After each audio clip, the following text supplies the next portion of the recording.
I'm entering the battleground of the UFC, the octagon. It makes your sphincter get real tight. Welcome to Casual Academy MMA. Join us as we dive deep into mixed martial arts history for every UFC, WEC, Pride, and Strikeforce event. We'll examine the fights and fighters of the past, reviewing the eras, techniques, and revolutions that made our beloved sport the phenomenon it is today. Without further ado, let's watch the fights. Let's get it on! What's up, guys? Welcome back to another episode of Casual Academy. My name is Nathan Karimi, and I'm joined, as always, by my cousin and co-host. What's up, guys? I'm Kevin Zimbelman. And tonight, we hopped back into the MMA time machine for the Brawl in Brooklyn, Buffalo, New York. Buffalo, New York. What brawl, dude?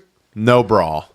There were no brawls. No brawls. So quick recap. If you did join us last time for UFC 6 Clash of the Titans, you got to see the super fight in which Ken Shamrock defeated Dan Severn and Oleg Taktarov defeated Tank Abbott in the finals. What were your takeaways from UFC? This was 7? UFC 7, the Brawl in Buffalo. They got rid of Jim Brown. Yeah. And you know what? We should have realized the card was going to be cursed after no Jim Brown.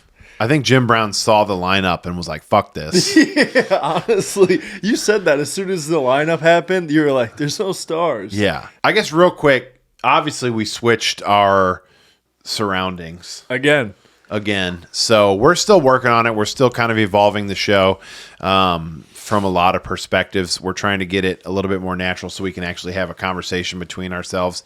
I got to say this. If I watched this event for the first time, I would have not become a UFC fan. Yeah. You know? Yeah, I don't think it's a crazy statement to make. This was pretty boring. Yeah, this was not a great card. Really lacked star power in terms of like Ken Shamrock. If he's not able to take you out, it's going to be a stall fest. Any other takeaways, or do you want to get right into the fights? I think that's about it. We said this last time, but we were like, I think the octagon looks bigger. I want to say they might have changed it, but who knows? Maybe it could be just different camera angles. Yeah, they're almost fucking with us. Like, they talk about the octagon way too much. I'm entering the battleground of the UFC, the octagon. It makes your sphincter get real tight. Oh, they got a new commentator. I don't know if people care, whatever. That dude sucked.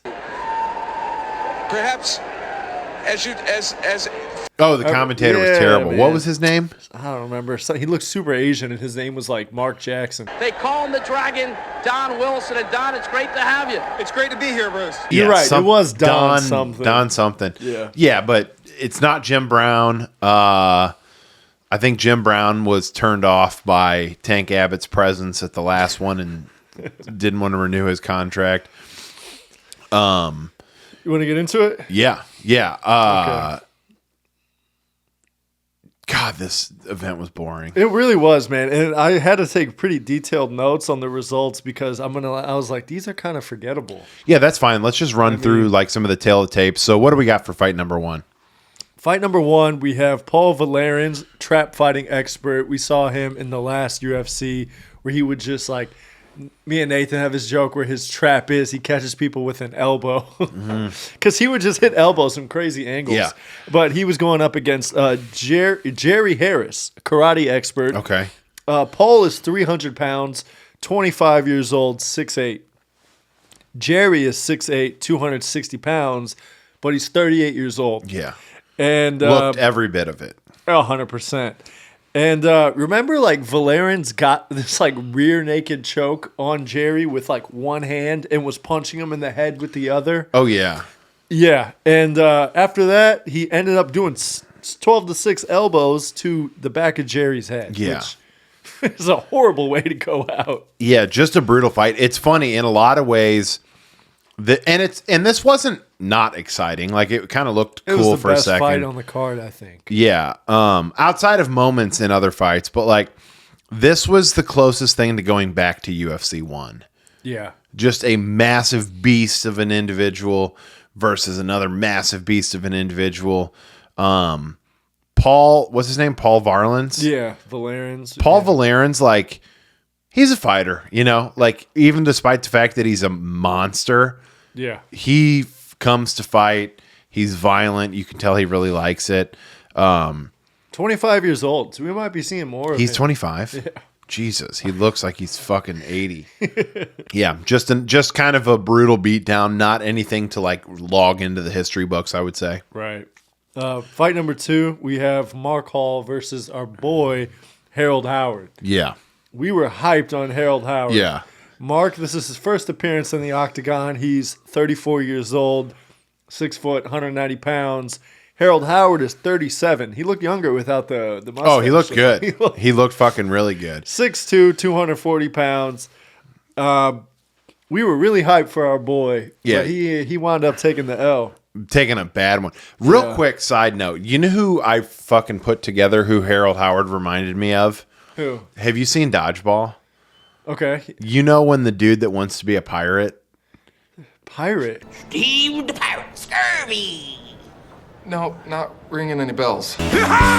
And he's like, "Arr, Joe, we've got to get the treasure to win the." Okay, it doesn't matter if you don't remember it. Well, Harold Howard looks just like that guy. Anyway, dude, he came in hot. Yeah. Harold Howard came in he hot. did. He was like stance down, throwing punches, swinging. Yeah. And he initiated the takedown, He did. He did. but got swept. Hair yanked all over the place. Yeah. Yeah. But he tapped out to some like pussy shit. Dude, he tapped out to strikes. Wait. No. Never mind. I'm thinking of somebody else. Wait. Harold Howard tapped to strikes. Yeah, he did. I guess we were too hard on him. Those are bad strikes. They were bad strikes, but it was still like, you got to understand. This is one of the big things. As we do this show, it is really hard, damn near impossible for us to ignore our modern standards. Yeah. No one would ever tap to that anymore. Yeah, no, you'd be cut. Like, yeah. You'd be cut. And Harold Howard, I mean, dude, he looks the part, and I bet he wins a lot of bar fights, but he's just not there. Nah. What do we got for fight number 3? Fight number 3, we have Remco Pardoel versus Ryan Parker. So let me just tell you guys, this is basically Remco Pardoel versus Remco Pardoel. Oh, yeah, pretty much. Yeah. They were both in gis. I mean, I was like, who the hell is who? Yeah. One guy had like a tiny little fucking 5 o'clock shadow beard. Otherwise, they were the exact same person. Remco is 26 years old, 6'4", 265 pounds. Ryan Parker is a full-time student at Moorhead University. Actually. And he's the first pounds. sponsored fighter. That's true. 25 pounds. 25 years old, 6'3", 235 pounds. And he's a Kumite fighter. And but Pardoel got that Ezekiel choke on him. Yeah. And it was a wrap. After, basically Pardoel, what is he, Norwegian or Swiss or Polish or something? I truly don't know. He's not from the United States, and he's not Russian, so, do the math. But He's Dutch. Dutch. So he hits this pretty simple judo throw, gets on top, basically gets this, I forgot what it's called, but it's that thing Ronda Rousey used to always get. There's some kind of Japanese name for it. So this one, yeah, like Kevin said, it ends in, the guy ends up taking mount, getting an Ezekiel choke, just kind of cutting off blood supply from the mount. And that's another unspecial fight, nothing for the history books. Right. Fight number 4, we have Marco Ruas versus Larry Curtin. Marco Ruas is a Vale Tudo champion, I believe. Yeah. Unknown age. They had question marks. Question marks for his age. Take a guess. What do you think his age is? I would say somewhere between 25 and 60. Yeah, I was like, he either could be like early 30s or like early 40s. Yeah, he's got that he's got that foreign look where he's like been in the sun way too much. Right. Because he's not black, but he's dark. His color is like, if he had like black people features, like black people hair, you would think he was a black guy. He's that dark. Yeah. But he just looks like he lived a rough life, you know. Dude, if you told me that guy was 25, I wouldn't be surprised. What if you said he was 42? I would. What'd you say? What if? No, that wouldn't surprise me either. Right? Yeah. Weird. I would say late 30s. I'd say maybe 39, 40. Really? 39, 40? Yeah. Interesting. Yeah, I wonder. Maybe we can look it up and find out somehow. But yeah, he had question marks for his tail of the tape. Yeah. Marco Ruas was a guest at the last UFC fight. That's right. And he was like dressed in a Calvin Klein shirt and jeans with a sport coat. And he had this fucking Bond villain character translating for him. And they made a big deal out of his presence there. They're like, oh, he's the Vale Tudo champion, blah, blah, blah. They asked him who he wanted to fight. And he said, Royce Gracie. Which he would beat Royce. I think so. I think he was too well-rounded. Like he was, I mean... Yeah, he did some interesting shit. Larry was jacked, dude. Larry was a big That's what I'm saying. dude. So he was strong enough to move Ruas away from. And Ruas is not a huge guy. He's probably like a big lightweight or a small light heavyweight now.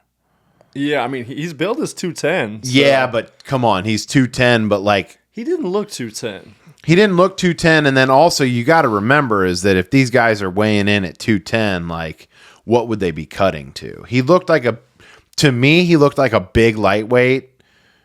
Maybe he was more like a big welterweight because that's kind of the vibe I was getting. Yeah, but the other guy was like absolutely, definitively, for sure, minimum a light heavyweight. Yeah, definitely. But yeah, he ended up catching Larry Curtin in the leg lock, which when you were like, you can't get a leg lock from here. No, I wasn't saying you can't get a leg lock. It's just that's not the only reason you would get in that position. Yeah. He got like an X-guard De La Hiva type thing, which is basically like controlling, like wrapping your legs around their legs. And I thought he was just using it to like try to sweep and then maybe get the guy's back or some shit like that. And he did end up going for the leg lock, which was cool. The guy tapped really super quick on it. But once again, not a fight that I'm sitting here remembering the details of. Yeah. So we can move past these. Cool fight. I think the takeaway from that is that Ruas looked good. Agreed. Against a guy who was very possibly very big and very powerful. And Ruas handled it just fine. But other than that, yeah. What was fight number 4 now? 5. So fight number 5, we got the semifinal number 1, Paul Varelans versus Mark Hall. Yeah. Jesus. This is when Paul like just big bodied this guy and got the key lock. Yeah. Paul Varelans just basically. Well, dude, remember how it started? Mark Hall fucking hops up in the air like a fucking video game character and just punches. Oh yeah, he did. And he literally had to hop in the air and punch the dude. That's right. In order to fucking. Paul is 6'8" and Mark is 6 foot. So. Yeah, so he hopped 8 inches into the air, punched him in the face. And that was a glorious first shot. Looked great. And that was the last moment that he had 100%. On Earth that we know of. Yeah, Mark is a Muay Thai specialist, which I don't know what that is. I think they're fucking with us. There's no way that even exists. Muay Thai? Yeah, I don't know, dude. That's insane. I feel like there's just... and I'm curious. He was one of the dudes doing a Nazi salute. Muay Thai is a martial art form created by the world grandmaster Tiger Yang. Still sounds like they're fucking with us. Yeah, it does. Dude, they were doing the fucking Nazi salute again. Yeah, they were. We need to find out. There's got to... Don't do it. They're going to clip you, bro. Well, no, I'm not. I'm just fucking swatting flies. Yeah. But that's got to be a martial arts thing. Because there's no way they're just knowingly letting straight up Nazis into the UFC and I don't think there was any rules in the UFC. There's no way there's this many Nazis too in the UFC because a lot of people were doing that shit. Yeah, it's got to be a martial arts thing. But anyway, that fight, like you said, he just big bodied his ass, got him in a key lock, and he tapped really quick. Takeaways at this moment is like, okay, Paul Varelans is kind of a beast. And like the fact that he got a key lock, even they refer to that as an old wrestling move. I don't know, but right, at least it was a submission. Yeah. Paul Varelans is not a bad fighter, and he's big. And was it this fight? No, it was the next fight where we were talking about his jab. Anyway, what do we got next? The semifinal number 2 is Remco Pardoel versus Marco Ruas. Remco is 26 years old, jiu-jitsu champion. This is a weird fucking fight. Yeah, agreed. And Ruas, Vale Tudo, but Yeah. he was pretty well in jiu-jitsu himself. But Pardoel got that standing guillotine for like 12 or like 10 minutes. yeah. Remember that? So boring, bro. Dude, God, yeah. And then after it goes to the ground, Ruas ends up like sweeping, gets on top, mounts, and then Pardoel just tapped. Literally the second Hua mounts, It was Pardoel taps. Yeah. The announcers were speculating. They're like, I think he didn't want to take damage. yeah. It's the only thing I can think of. What the hell, bro? Come on, Ridiculous. man. Yeah. There is this thing of guys back in the day where they just, I mean, granted, they're not really, it's not like they have a good shot at making $100,000. Like, Right. best case scenario, these guys are going to make 50. And the chances that you make 50 with the Valetudo world champion mounted on you, Yeah. they're probably just cutting their losses and being like, fuck this. I get it. I get it too. You need to do a little bit more than that. I guess because we're looking at it now with our modern eyes. But when you put it like that, I guess I kind of get it because, I don't know. That's all they have to make money is these fights. So Yeah. But so, who. Anyway, another kind of not one for the history books, not a fight that I'm telling people to run out and go watch. Because frankly, even with that kind of novelty type ending of this guy tapped in mount. Well, yeah, so did Art Jimerson in fucking UFC 1. So watch that instead. If you want to get your fix of people tapping to nothing. And you're a jiu-jitsu champion, bro. Why are you tapping as soon as it hits mount? Like, yeah. Can you imagine that there is somewhere in the UFC history books, there is 12 minutes of a guy standing with a fucking locked in guillotine that went nowhere? So the super fight, we got Ken Shamrock versus Oleg Taktarov. Ken is 6 foot, 215 pounds, 31 years old. Oleg is 27. Crazy. 6 foot and 270 pounds? What? There's no way. Is that no 207? You might have typed that in. It's gotta be. It's got to be There's no way it's 207. No, he's not. Yeah, and he's not a big 207 either. But dude, this shit was one of the most boring fights we've ever seen. Worse, man. Like out of all the cards, dude. it. But what's crazy is it had moments of fucking awesome. After 20 minutes of being stood up 3 times. Yeah, well, they do the overtime round. And that's when it got fun. Is when it hit overtime. It got fun 2 minutes before it hit overtime. Yeah. If you remember, Big John stood them up twice. It literally took like 12 or 13 minutes the first time and then 10 more minutes the second time. They started throwing some punches. Oleg had some fucking hands, but then Ken just kept slipping and throwing uppercuts, and Ken's fucking biceps are comically large. Yeah. Honestly, he looks like the logo on the UFC world logo. He does. Like, oh my God, you're right. Yeah. Oh shit. Yeah. Another fight where Ken, by modern standards, won 50-45, 50-43, but just it was a draw. Which there's something kind of pure about that, because at the same time, if Oleg could do that, theoretically, what's stopping Oleg from doing that for fucking 4 hours? What's pure? That it's a draw? Yeah, and the fact that no one actually won when you think about it. Like, there was no... I think Ken completely won. Oh, I do. Don't get me wrong. I think Ken won. Absolutely, hands down, Ken won. Yeah. Especially by modern standards, which happen to be the standards that I use. All I'm saying is, silver lining, there's something kind of pure about the fact that, hey, Oleg never went out. Oleg never gave up. Oleg never... I mean... Oleg could have stayed there for 3 hours and just been like, hey, man, I'm fucking still here. Like, that's true. Think about it like this, and this is gruesome. But let me just throw this out.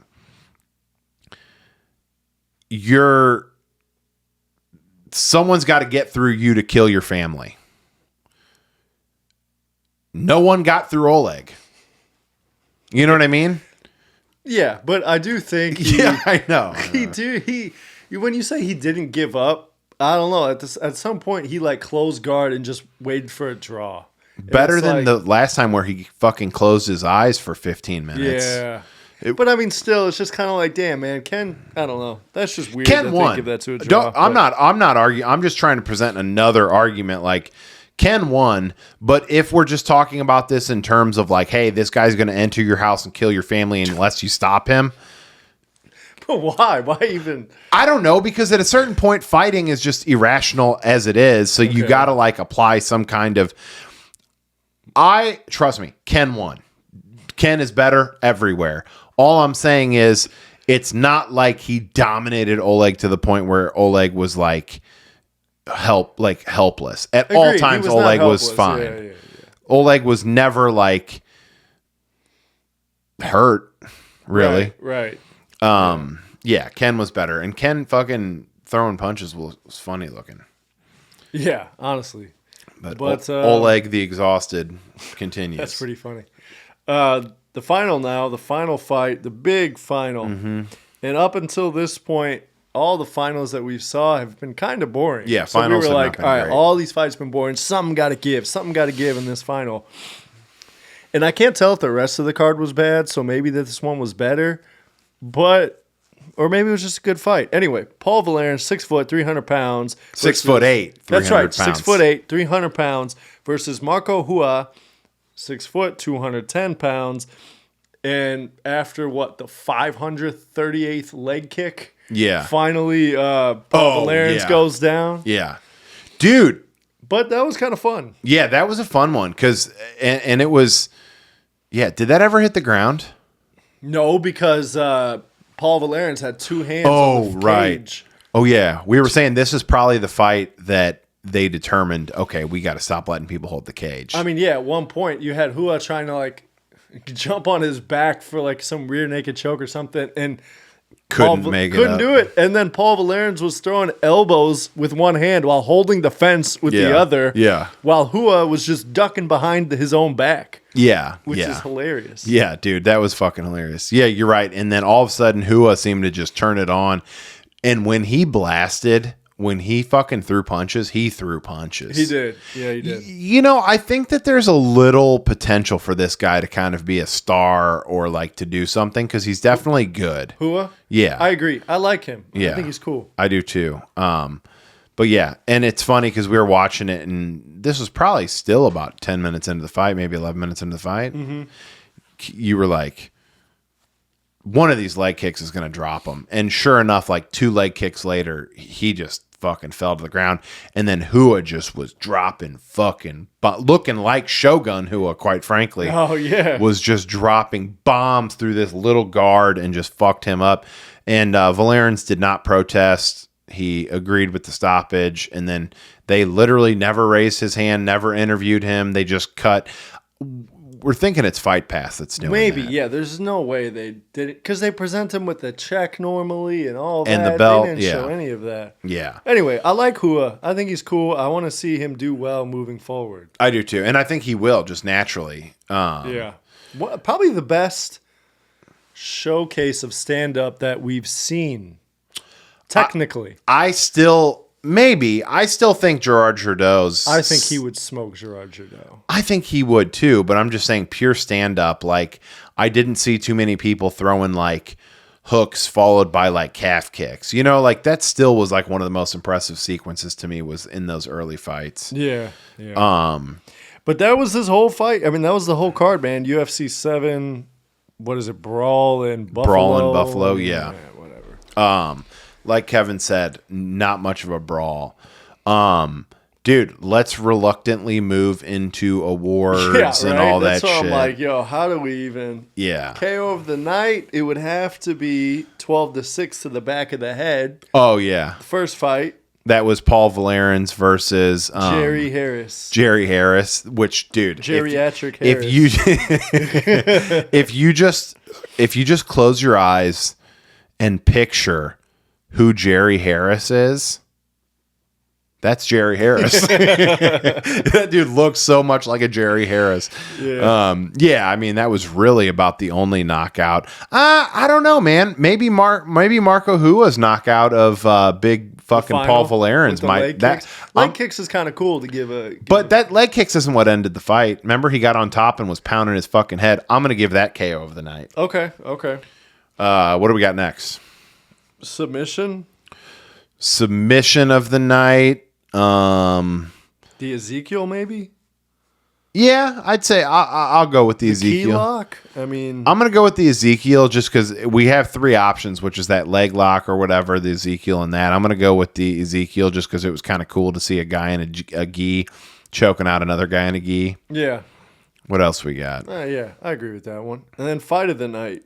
The final fight. I think I'd give it to the final fight as well, just because like Paul Varelans looked kind of scary when he was stalking, right? And yeah, dude, Hua he does. Still found a way to evade him and still throw his little. Hua fought a smart fight, man. Obviously he wasn't game planning for that shit either. Right. Yeah, I mentioned this during the stream, but I was like, "There's no way Hua ever fought somebody who was 300 pounds. Like, that's some American shit. Yeah, that's some like. That's not even American shit. That's some Alaska shit, which is like America 2.0. Right. And he did it. So what I'm thinking is, if he can beat this guy 300 pounds, if you give this guy Hua a strength advantage, he could do some damage. Style wise, Ken and Hua have the closest style. I feel like Hua's a little bit more well-rounded. Oh, I'd agree with that. That'd be interesting to see.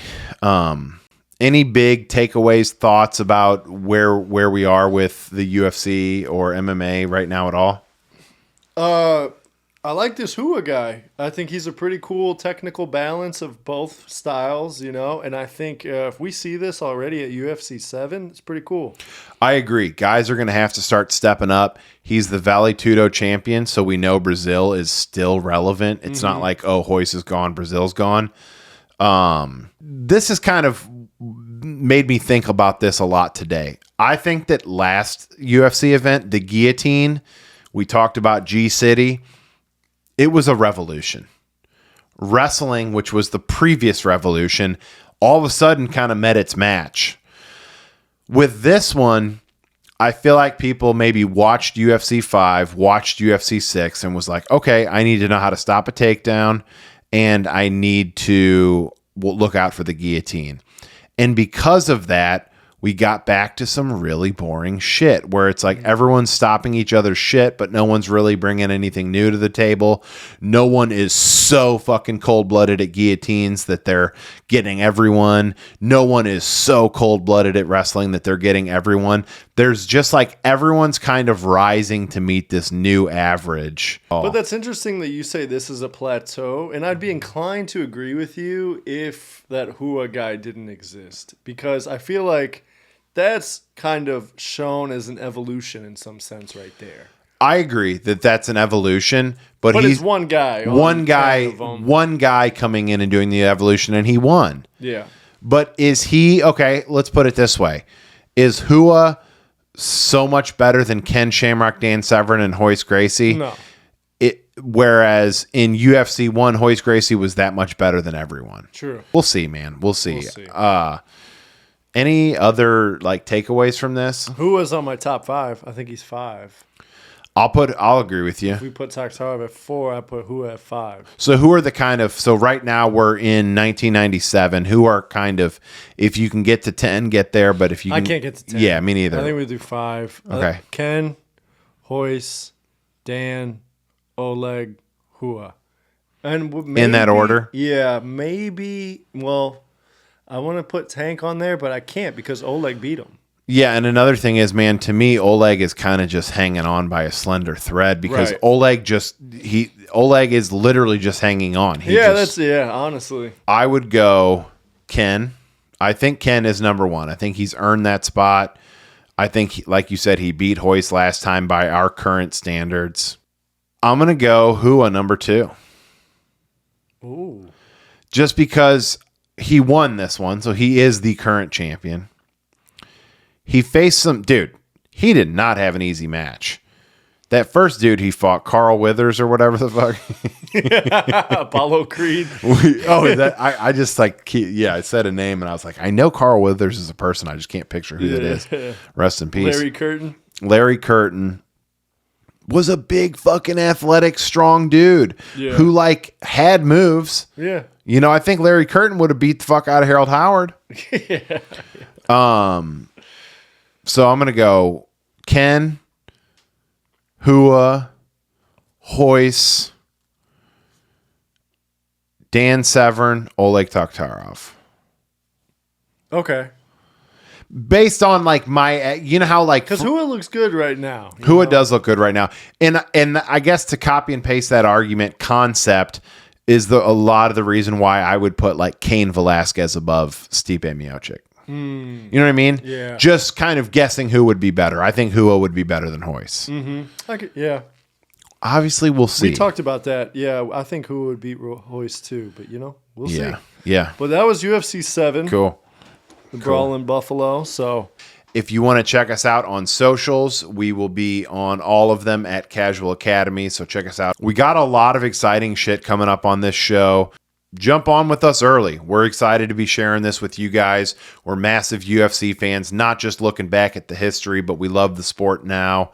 And we're excited to dig into this and kind of see where this sport came from, because we know where it is and see where it's going. So thanks for joining, guys. We'll catch you next time. Thanks for joining Casual Academy. peace. I hope we get to the point on this show where we post this episode and some old head in the comments is like, Check out this shit. like, you know, here, underground link, bro. And then you fucking click on it and Kevin goes to jail for 4 years. No. But like,